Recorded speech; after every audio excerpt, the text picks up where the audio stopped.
In a peaceful neighborhood, an old dog named Duke was napping in the sun, unaware that his life was about to change. Two police officers showed up, and suddenly, what seemed like a normal day turned into a nightmare. Duke, a harmless senior dog, found himself in trouble for something he never did. His owner, Mark, arrived just in time. But could he save Duke from an unfair fate? What happened next shocked the entire neighborhood. Stay with us till the end to find out the full story. In a quiet suburban neighborhood, life was peaceful. Kids played outside, neighbors exchanged greetings, and everything felt safe. Among the residents was Mark Winters, a man who had spent over a decade with his beloved dog, Duke. Duke wasn't just a pet, he was family. A German Shepherd mix with a graying muzzle and slow, careful steps, Duke had been by Mark's side for 12 years. These days, Duke spent most of his time in the backyard, enjoying the warm sunshine. He loved nothing more than curling up in his favorite spot near the fence, dozing peacefully as the world moved around him. He wasn't the playful pup he once was. Age had slowed him down, making long walks a thing of the past. Now, he preferred lounging in the yard, barely moving from his comfortable patch of grass. The neighborhood knew Duke. He was a familiar sight, always calm and friendly. Children passing by would wave, and some would even stop to give him a quick scratch behind the ears. He was never aggressive, never a nuisance, just a gentle old soul enjoying his retirement. But one afternoon, everything changed.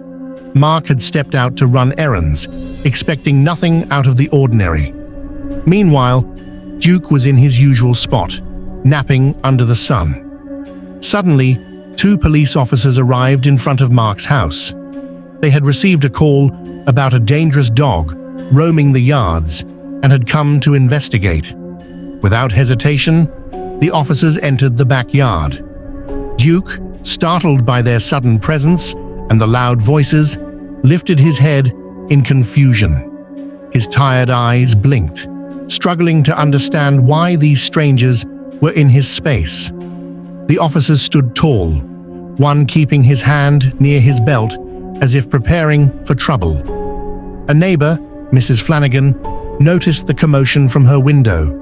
She saw the officers towering over Duke, their stances firm, their voices sharp. Something about the scene didn't sit right with her. Why were they treating an old, harmless dog like a threat? As Duke pressed himself against the fence, uncertainty filled his face. He wasn't baring his teeth or growling. He wasn't lunging or acting aggressively.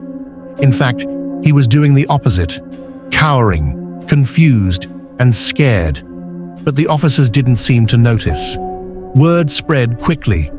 More neighbors peeked outside, curious about what was happening. Some murmured to each other, wondering why the police were targeting Duke. "That dog wouldn't hurt a fly," someone whispered.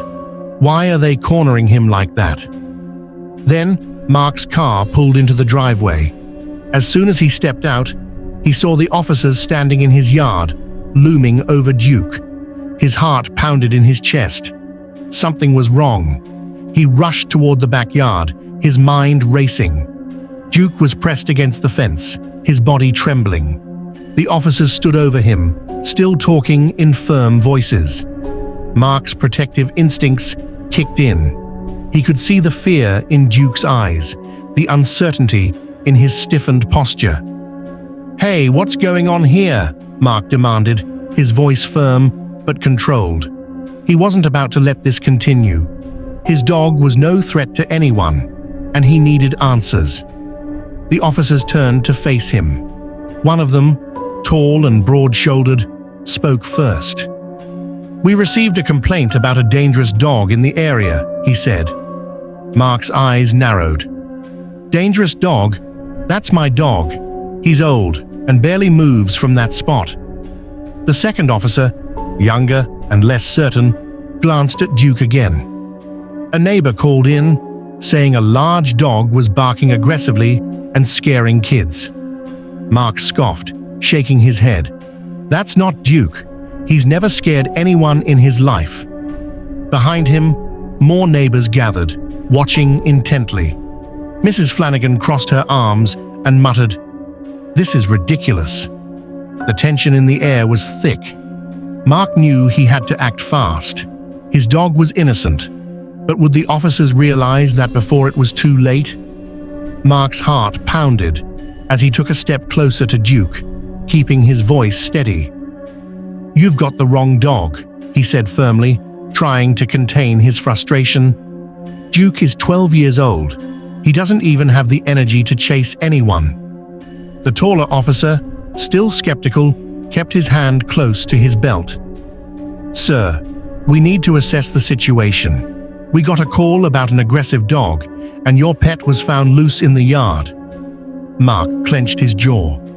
"He's not loose. This is his home. He stays in the backyard all day. Who called you?" The younger officer hesitated. It was an anonymous complaint. Someone reported a large barking dog acting aggressively near children. At that moment, Duke let out a soft whimper, shifting nervously. His tail was tucked, his ears flattened. Mark knew his dog well. Duke wasn't aggressive, he was scared. A murmur spread among the gathered neighbors. "That dog's never been aggressive," one of them said. "This has to be a mistake." Mark crouched beside Duke, running a reassuring hand over his fur. The dog's body was trembling slightly, and his breathing was uneven. He was too old for this kind of stress. Looking up at the officers, Mark kept his tone controlled, but firm. "Look at him. He's terrified.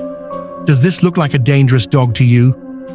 The younger officer shifted uncomfortably, clearly starting to have doubts. The taller one, however, stood firm. "We have to follow up on reports," he said, his voice holding a defensive edge. Mark took a deep breath, forcing himself to stay calm.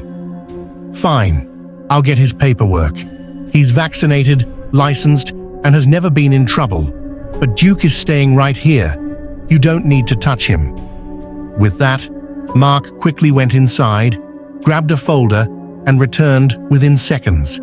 He handed over Duke's vet records, license, and proof of vaccinations. The younger officer flipped through the pages, his face softening as he read. "Everything checks out," he admitted, glancing at his partner. The taller officer pursed his lips, still unwilling to back down completely. "We were acting on the information we had." Mark crossed his arms. "Then next time, verify the situation before terrifying an old dog." A neighbor, standing near the fence, spoke up. "I think you're looking for a different dog. There's been a big stray wandering around lately. Maybe that's the one causing problems." The officers exchanged glances. The younger one exhaled, rubbing the back of his neck. "It's possible. We should have confirmed before acting." The taller officer, though still stiff, finally nodded. "We apologize for the misunderstanding." His tone wasn't warm, but there was a hint of regret. Mark gave a small nod, but didn't soften entirely. He was relieved that Duke was safe, but the entire situation had been unnecessary. If the neighbors hadn't spoken up, if he hadn't arrived in time, what would have happened to Duke? As the officers turned to leave, the crowd of neighbors slowly dispersed, shaking their heads at what had just unfolded. Mrs. Flanagan lingered, muttering under her breath. "Ridiculous. Poor Duke didn't deserve that." Mark knelt beside Duke again, running a soothing hand down his back. The old dog let out a deep sigh and rested his head against Mark's leg. "You're okay now, buddy," Mark whispered. "I won't let this happen again." But as relieved as he was, one question still nagged at him. Who had made the call? And why had they mistaken Duke for a dangerous dog? Something about this didn't add up. The next morning, As Mark sat on his porch drinking coffee, he couldn't shake the lingering frustration. Duke was back to his usual self, lying in the sun, but there was still a hint of nervousness in his posture. Every time a car passed by or someone walked near the fence, he lifted his head, ears twitching. The peaceful comfort of his own backyard had been disturbed, and Mark wasn't sure how to fix it. Then, something unexpected happened. When he went to check his mail, he found a plain white envelope with no return address. Inside was a typed note. "I'm sorry for what happened. I never meant for the police to treat your dog so harshly. I just wanted help with a stray that's been scaring my kids. It all went too far. Please understand." Mark reread the note, his mind racing. So Duke had never been the real target. Someone had called about a different dog, but somehow Duke had been caught in the middle. He looked over at his old friend, who was resting peacefully again. Duke had done nothing wrong, yet he had been the one surrounded by officers and accused of being dangerous. Determined to find out more, Mark started asking around. Mrs. Flanagan, always eager to help, had already been speaking with the neighbors. "A few people have seen a stray dog wandering around at night," she told him. "Bigger than Duke, kind of rough-looking, might be the real culprit." Mark nodded. That made sense. If someone had reported a large dog roaming the neighborhood, it could have been this stray, not Duke. But why hadn't the officers double-checked before confronting his dog? That evening, as Mark sat outside with Duke, he kept an eye on the alley behind the house. If there really was another dog out there, he wanted to see it for himself. Around midnight, movement in the shadows caught his attention. A lean, ragged-looking dog crept near a trash bin, sniffing for food. Mark's breath caught. This had to be the stray. The dog was large, with unkempt fur and wary eyes, clearly surviving on its own. It looked nothing like Duke, but if someone had seen it from a distance, they might have panicked and made the wrong assumption. The next morning, Mark reached out to a local animal shelter. A staff member named Peter listened carefully as Mark described the stray. "We've actually had a few reports about a dog like that," Peter said. "We think it might be a missing pet. There was a woman from a neighboring town looking for a dog that matches that description. His name was Scout, and he escaped months ago." Mark's frustration turned to determination. This wasn't just about Duke anymore. This was about making sure Scout got the help he needed. If this stray had an owner, he deserved to be found. With the help of some neighbors, Mark and Peter set up a humane trap in the alley, placing food inside to lure Scout in safely. They didn't want to scare him, they just wanted to help. As night fell, Mark kept a close watch. Hours passed with no sign of Scout, but just as he was about to head inside, he heard rustling near the trap. His heart pounded as he checked the camera feed.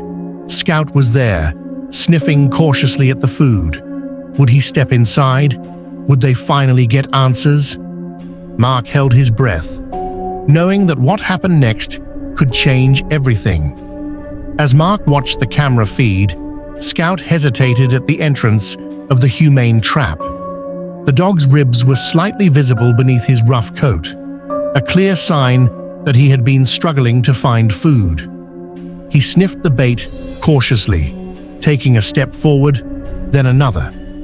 Just when it seemed like he was about to enter, a distant car door slammed, and Scout bolted into the darkness. Mark sighed in frustration. Catching him was going to take patience. Over the next few nights, he and a few neighbors took turns keeping watch. Each time Scout approached the trap, something spooked him, making him retreat before they could safely secure him. Then, a breakthrough happened. Peter from the animal shelter managed to contact Scout's original owner, a woman named Linda. She had been searching for her missing dog for months. When she saw the footage of Scout, her voice trembled with emotion. "That's him," she said. "That's my boy." That night, Linda drove to Mark's neighborhood with an old blanket Scout used to sleep on. The plan was simple. Leave the blanket inside the trap, hoping its familiar scent would comfort him enough to enter. The moment Scout sniffed the blanket, something changed. His posture softened, his tail twitched, and instead of bolting, he took slow, hesitant steps inside. Then, in a single, quiet moment, the trapdoor closed behind him. A wave of relief washed over Mark as he rushed to check on Scout. The dog didn't panic. He seemed more confused than anything. Linda approached slowly, crouching near the cage. "Scout boy, is that you?" she whispered. The dog's ears perked. He sniffed the air, then let out a low whimper. A second later, his tail gave a small wag. Linda choked back a sob. "It's really you." The neighborhood, once tense and divided over the police incident, now stood together, witnessing something truly heartwarming. The stray they had feared was not dangerous. He was simply lost, waiting to be found. As Scout was safely transported back to the shelter for a checkup before returning home with Linda, Mark felt a strange sense of closure. The real, dangerous dog had never been Duke, and now, thanks to the efforts of the community, an innocent pet was getting a second chance. But the story wasn't over yet. A few days later, to Mark's surprise, the same officer who had cornered Duke showed up at his doorstep. This time, he wasn't in uniform. "I wanted to apologize properly," he said, looking uncomfortable but sincere. "We jumped to conclusions that day. I regret how we handled it." Mark, still holding on to some frustration, crossed his arms. Duke was terrified. "That shouldn't have happened." The officer nodded. "I know. And because of that, we're reviewing how we handle dog-related calls. We're going to start training officers on how to assess animals properly before reacting." Mark's stance softened. It wasn't a perfect solution, but it was a step in the right direction. That's good to hear. In the following weeks, changes began taking place. The local police department introduced a training program to teach officers how to approach dogs calmly, recognize signs of fear versus aggression, and properly verify complaints before acting. Duke, now a sort of neighborhood hero, went back to his peaceful life in the backyard. But something had changed. Neighbors who once barely spoke were now more connected, looking out for each other's pets and making sure no more innocent animals were wrongly accused. Mark sat on his porch, watching Duke nap under the sun, feeling grateful that through fear and misunderstanding, something good had come out of it all. If you were touched by this story, let us know in the comments below. And remember, before jumping to conclusions, always take a moment to understand the full story. If you were touched by Duke's story, let us know in the comments below.